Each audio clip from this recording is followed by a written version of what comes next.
आगे पढ़ा लिखा के क्या बनाना चाहते हैं?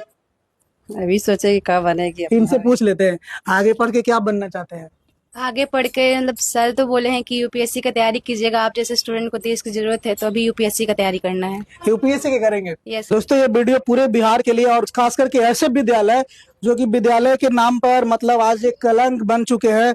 और जैसे इतिहास में बख्तियार खिलजी ने नालंदा विश्वविद्यालय को ढा दिया था, वैसे ही कुछ विद्यालयों को ढाया जा रहा है, वहाँ पे एजुकेशन सिस्टम को तहस नहस किया जा रहा है। यूपीएससी मतलब समझते, union public service commission. Yes sir. क्या कुछ जानते हैं उसके बारे में? यस सर, इससे आईपीएस आईएएस जैसे बड़े बड़े रैंक्स पर लोग जाते हैं। आप लोग इनको कमेंट में बधाई दीजिए ढेर सारे और शुभकामनाएं दीजिए ताकि हमारी बेटियां पढ़कर यहाँ पे आईएएस और आईपीएस बन सके। नमस्कार। तो इस वक्त हम कुर्था प्रखंड के मानिकपुर ग्राम में मौजूद हैं, मानिकपुर थाना के सामने। और आपको बड़ी खुशी के साथ मैं बता रहा हूँ कि यहाँ पे जो देख रहे हैं, जो यहाँ महारथी लोग बैठे हुए हैं, मेधावी छात्राएं हैं मानिकपुर हाई स्कूल के, जिन्होंने यहाँ पे एक इतिहास रचा है। और पहली बार बिना किसी कोचिंग या बिना कोई ऑनलाइन किसी भी प्रकार का एक्स्ट्रा सपोर्ट के इन्होंने बिल्कुल ट्रेडिशनल मेथड का यूज किया है और पारंपरिक ढंग से स्कूल में क्लासेस करा और साथ में अपने घर में अपने माता पिता के गाइडलाइन के अनुसार घर में पढ़ाई करके और यहाँ पे मैट्रिक के एग्जाम में टॉप करी है। तो हम इनसे बातचीत करने की कोशिश करते हैं। सबसे पहले आपको तो बहुत बहुत बधाई हो। Thank you sir. क्या नाम हुआ आपका? मेरा नाम पल्लवी कुमारी। तो मैट्रिक के एग्जाम में आपका कितना नंबर आया? 478 नंबर। कौन से स्कूल में पढ़ती हैं? High school Manikpur. 478 नंबर लाई हैं, समझ सकते हैं। 478 यानी कि जो बिहार टॉप किए हैं वो 492 पे किए हैं। 14 नंबर और होता तो आप बिहार टॉप कर गए होते। शायद कर पाते। क्या कुछ थोड़ा अफसोस है? बहुत अफसोस है, मतलब काफी पढ़ाई किए थे और उसके हिसाब से नंबर ये काफी मुझे कम लग रहा है। ऐसा कहा जाता है कि बिना आज के आधुनिक दौर में बिना कोचिंग और एक्स्ट्रा सपोर्ट के लोग टॉप नहीं कर सकते। तो आप यहाँ पे एक एग्जांपल सेट कर रहे हैं, उदाहरण सेट कर रहे हैं कि आप सिर्फ स्कूल से और घर पे सेल्फ स्टडी करके टॉप टॉप कर रहे हैं। हाँ, घर पर स्टडी करके और स्कूल के माध्यम से अगर टीचर्स अच्छे आपको मिलते हैं तो आपको एक्स्ट्रा सपोर्ट की जरूरत नहीं पड़ेगी। तो पर डे स्कूल जाती थी? हाँ, मैं पर डे स्कूल जाती कितना बजे स्कूल जाती थी? हूँ।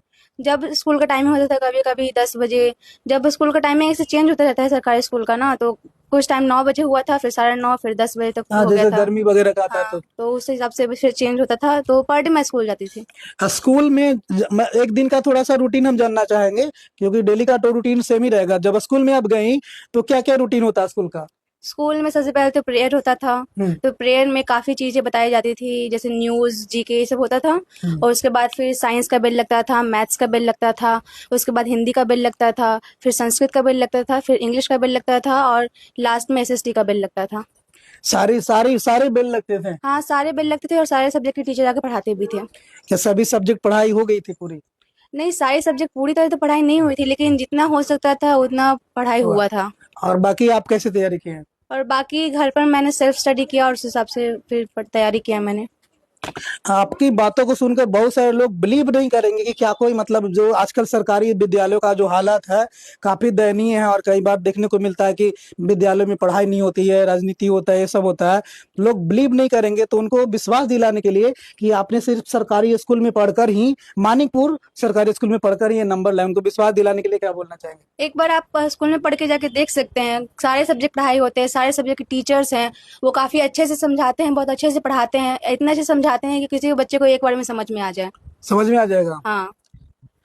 ठीक है। तो यहाँ पे और भी लोग मौजूद हैं, ये लोग भी टॉप किए हैं साथ में। देखिए, क्या नाम हुआ आपका? मेरा नाम संजना कुमारी हुआ। कितना नंबर आया? मेरा नंबर 402 है। आपका क्या नाम है? सुहाना कुमारी। कितना नंबर है? 440। 440? यस। आपका? मेरा नाम विद्या भारती है। कितना नंबर आया? 422। 422। तो क्या कोई कोचिंग क्लास भी की है? नहीं, सिर्फ स्कूल से? स्कूल के बाद घर पे अपना सेल्फ स्टडी। घर पे देखिए, कह रहे हैं कि सिर्फ स्कूल से और स्कूल के बाद घर पर अपना सेल्फ स्टडी। तो ये पूरे बिहार के लिए सच में अगर कोई गर्व के पात्र है और यहाँ पे बधाई के पात्र है, तो ऐसे विद्यार्थी हैं जो एक पारंपरिक ढंग से पढ़ाई करते हैं और घर में सेल्फ स्टडी और स्कूल को तवज्जो देते हैं।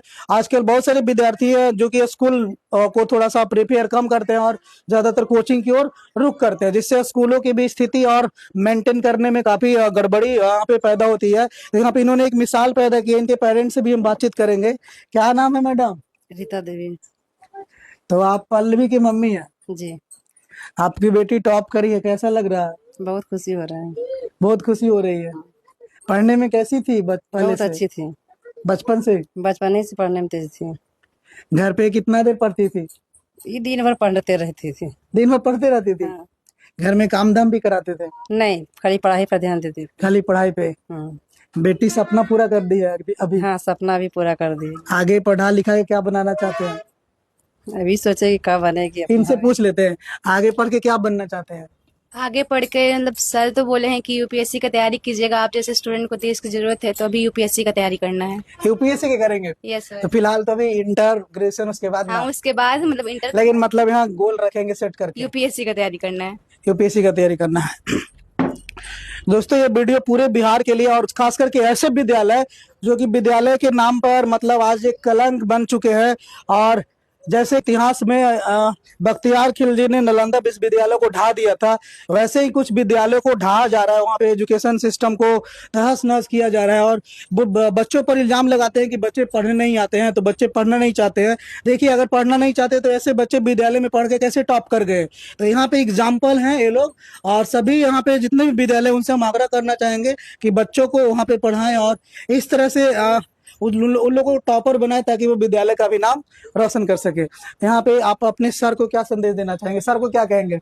सर, आप जो पढ़ाएं वो सारा एग्जाम में आया, आप जो पढ़ाए हमें सब कुछ समझ में आया। अगर आप नहीं होते तो शायद इतना नंबर लाना पॉसिबल नहीं होता। तो उनको बहुत बहुत बहुत ज्यादा थैंक यू बोलना चाहेंगे कि वो हम लोग को पढ़ाएं, अपना इतना समय दिए, हम लोग को इतना अच्छे से पढ़ाएं कि हम लोग को समझ में आया और हम लोग इतना अच्छा नंबर से पास हो। अच्छा, अभी एक बहुत बड़ी बात बोले कि यूपीएससी करना चाहते हैं। यूपीएससी मतलब समझते हैं union public service commission? Yes sir. क्या कुछ जानते हैं उसके बारे में? यस सर, इससे आईपीएस आईएएस जैसे बड़े बड़े रैंक्स पर लोग जाते हैं। तो आईएएस आईपीएस बनना चाहते हैं पढ़ के? Yes sir. तो देखिए हमारी मानिकपुर की बिटिया है जो कि आईएएस आईपीएस बनना चाहती है। आप लोग इनको कमेंट में बधाई दीजिए ढेर सारे और शुभकामनाएं दीजिए ताकि हमारी बेटियां पढ़कर यहाँ पे आईएएस और आईपीएस बन सके। मेरे तरफ से भी आपको बहुत सारी बधाई। Thank you sir. और साथ में आप सभी को बेस्ट ऑफ लक ताकि आपका सपना पूरा हो जाए। Thank you sir. बाकी आप लोग को ये रिपोर्ट कैसी लगी कमेंट में जरूर बताइएगा, और बिटिया को एक बार कमेंट में बधाई जरूर दीजिएगा। जिंदगी है, अगर बिखरेगी नहीं तो निखरेगी कैसे, उलझेगी नहीं तो सुलझेगी कैसे।